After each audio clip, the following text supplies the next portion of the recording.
करोड़पति भिखारी। शहर की पॉश कॉलोनी में बने हुए बड़े बड़े बंगलों के बीच एक छोटा सा मकान था जो दिखने में काफी बुरी हालत में लगता था। उस मकान के अंदर सेठ दीनाराम अपने परिवार के साथ रहा करता था। सेठ दीनाराम बहुत ही कंजूस प्रकृति का इंसान था। एक दिन सुबह सुबह दूध वाला दीनाराम के घर आया। अरे ये क्या भैया, दूध इतना महंगा कर दिया? अरे सेठानी जी, पूरे शहर में दूध का यही भाव है, आपको महंगा क्यों लग रहा है? अगर ऐसी बात है तो कल से सिर्फ आधा लीटर दूध लेकर आना। और सिर्फ आधा लीटर? इतना भरा पूरा परिवार है आपका, अरे भला आधा लीटर दूध में कैसे काम चलाओगे? अरे तो क्या हुआ, पानी मिलाकर भी तो दूध को बढ़ाया जा सकता है ना। ये सब मैं कर लूंगी, तुम उसकी चिंता मत करो। कल से सिर्फ आधा लीटर दूध ही लेकर आना। अरे ठीक है, जैसे आपकी मर्जी। कुछ देर बाद दीनाराम का पड़ोसी सेठ धनीराम उनके घर आता है। नमस्ते दीनाराम जी, कैसे हैं आप? अरे आइए धनीराम जी, मैं तो बिल्कुल ठीक हूँ, बताइए कैसे आना हुआ? अरे सेठ जी, आपके घर के बाजू वाली दीवार पूरी तरह से खराब हो चुकी है, किसी भी वक्त टूट कर गिर सकती है। उसकी मरम्मत क्यों नहीं करवाते?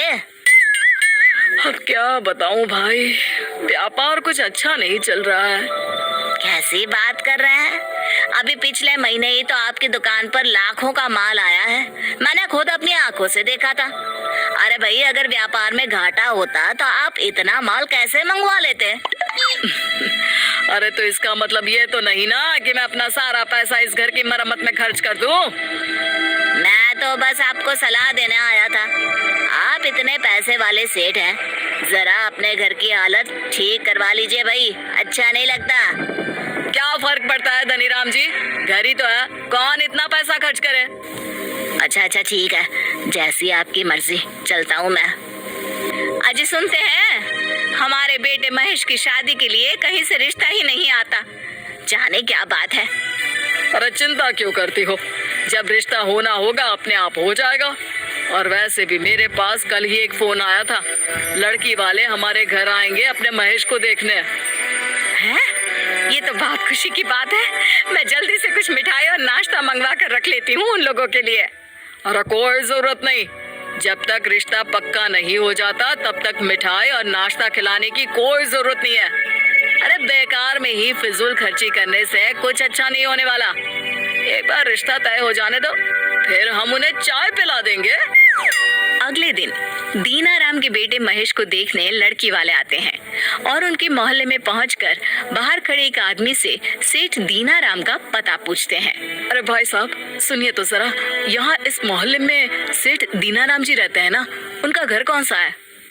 अरे यही तो घर है जिसके सामने आप खड़े हुए हैं, यही रहते हैं दीनाराम जी। इस घर में? लेकिन हमने तो सुना था वो बहुत पैसे वाले बड़े सेठ हैं। इस घर को देखकर तो किसी झोपड़े वाली फीलिंग आती है। अरे भाई साहब, दीनाराम जी का घर यही है, आप अंदर जाकर उनको मिल सकते हैं। और रही बात उनके घर की, तो उसे तो भाई कोई नहीं बदल सकता, ऊपर वाला भी नहीं। अजी सुनते हैं, इन लोगों का घर देखने में ऐसा है, हमारी बेटी यहाँ कैसे रहेगी? मुझे तो लगता है हमें वापस चलना चाहिए। अरे नहीं, एक बार मिलने में क्या बुराई है। क्या पता उनका घर इस तरह टूटा फूटा होने के पीछे कोई वजह हो, उनका घर कहीं और बन रहा हो और वो लोग यहाँ कुछ समय के लिए रहने आए हों। ये सोचकर लड़की के माँ और पापा सेठ दीनाराम से मिलने के लिए उनके घर के अंदर चले जाते हैं। वहाँ पहुंचकर सेठ दीनाराम के घर की स्थिति देखकर वो लोग काफी हैरान थे। ये मेरा बेटा महेश है, बहुत ही गुणी और संस्कारी है हमारा बेटा। महेश बेटा, तुम क्या काम करते हो? जी मैं अपने पापा के साथ उनका व्यापार संभालता हूँ। अगर आप बुरा न माने तो एक बात पूछूं भाई साहब? हाँ पूछिए ना, क्या बात है? क्या आप कहीं और घर बना रहे हैं? मेरा मतलब आप इतने बड़े लोग हैं और इतने छोटे से घर में रहते हैं। अरे नहीं बहन जी, हमारा तो हमेशा से यही घर है और किसी दूसरी जगह हमारा कोई घर नहीं बन रहा है। महेश बेटा, शादी के बाद तुम तो किसी दूसरे घर में रहोगे ना? अरे भाई साहब, आप तो रिश्ता जोड़ने से पहले ही मेरे बेटे को भड़का रहे हैं अलग रहने के लिए। देखिए, हम इसी घर में रहते हैं और इसी तरह से रहते हैं। अगर आपकी मर्जी हो तो रिश्ता जोड़िए, वरना हमें कोई परेशानी नहीं है। ए जी चलिए, यहाँ इतने करोड़पति लोग होते हुए भी उनका रहन सहन भिखारियों के जैसा है। भला ऐसे घर में कौन अपनी बेटी का रिश्ता तय करेगा? जाने से पहले 500 रुपए देकर जाइए। 500 रुपए? भला वो किस बात के? अरे अभी कुछ देर पहले जो आपने मिठाई नमकीन खाए हैं और चाय पी है, उसका खर्चा कौन देगा? अरे किस तरह के लोग हैं ये, हमसे खर्चा मांग रहे हैं। आप लोग तो भिखारियों से भी बदतर हैं। जानती है बहन जी, दूध कितना महंगा हो गया है। अब अगर आप अपनी बेटी का रिश्ता हमारे घर में करते तो समझ में आता था, लेकिन इस तरह किसी अनजान को मिठाइयाँ और चाय परोसने का मुझे कोई शौक नहीं है। पैसे लगते हैं हर बात के। ये लीजिए आपके 500 रुपए। आप जैसे लोगों से तो भगवान बचाए। अच्छा हुआ जो पहले ही पता चल गया कि आप किस तरह के लोग हैं। अरे जाइए जाइए, हमें कोई फर्क नहीं पड़ता। माँ पापा, ये आपने क्या किया? आपको इस तरह उन लोगों से बात नहीं करनी चाहिए थी। अरे बेटा, तुमने उनकी बात नहीं सुनी? क्या कह रहे थे वो? पापा वो लोग सच ही तो कह रहे थे। हमारे पास पैसों की कोई कमी नहीं है, फिर भी हमारा रहन सहन भिखारियों जैसा है। क्या हम दूसरे लोगों की तरह अच्छे तरीके से नहीं रह सकते? अरे महेश बेटा, पैसे की बचत करनी चाहिए। इस तरह फिजूल खर्ची करना कोई समझदारी का काम नहीं है। अगर आप लोगों को इस तरह रहना है तो आप रहिए। आज मुझे महसूस हो गया है कि लोग हमारे बारे में कैसा सोचते हैं, और मैं अपनी जिंदगी अच्छे तरीके से जीना चाहता हूँ। अगर ऐसी बात है तो तुम ये घर छोड़कर जा सकते हो, मुझे कोई फर्क नहीं पड़ता। लेकिन ध्यान रखना, मैं तुम्हें फूटी कौड़ी भी नहीं दूंगा। महेश अपने माँ पापा से नाराज था, लेकिन वो समझ गया था कि उसके पापा अपने आप को बदलने के लिए तैयार नहीं है, और इसीलिए वो चुपचाप घर के अंदर चला गया।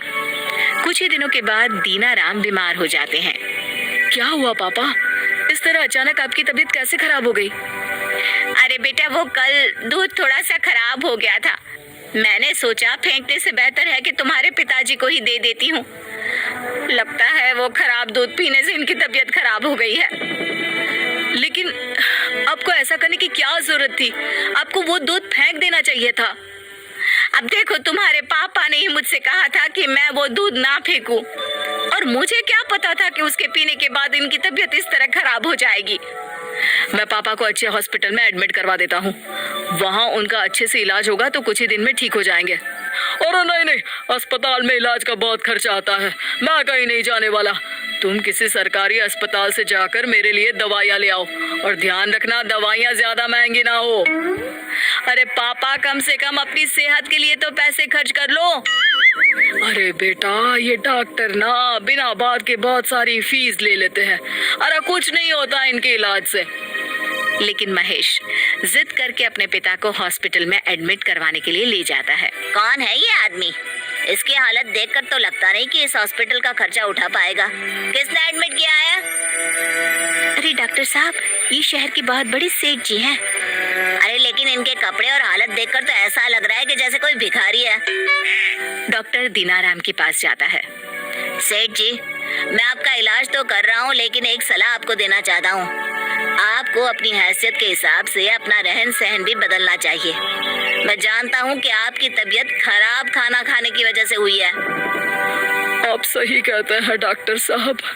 इतना पैसा होते हुए भी मैं हमेशा गरीबों की तरह जिंदगी जीते आया हूँ, लेकिन अब मुझे एहसास हो गया है कि मुझे भी दूसरे लोगों की तरह अपने बच्चों की और खुद की देखभाल करनी चाहिए, अच्छे तरीके से रहना चाहिए। अपने पापा की बात सुनकर महेश के चेहरे पर मुस्कुराहट आ गई। वो मन ही मन खुश हो रहा था कि अब उसके पापा की सोच बदल गई।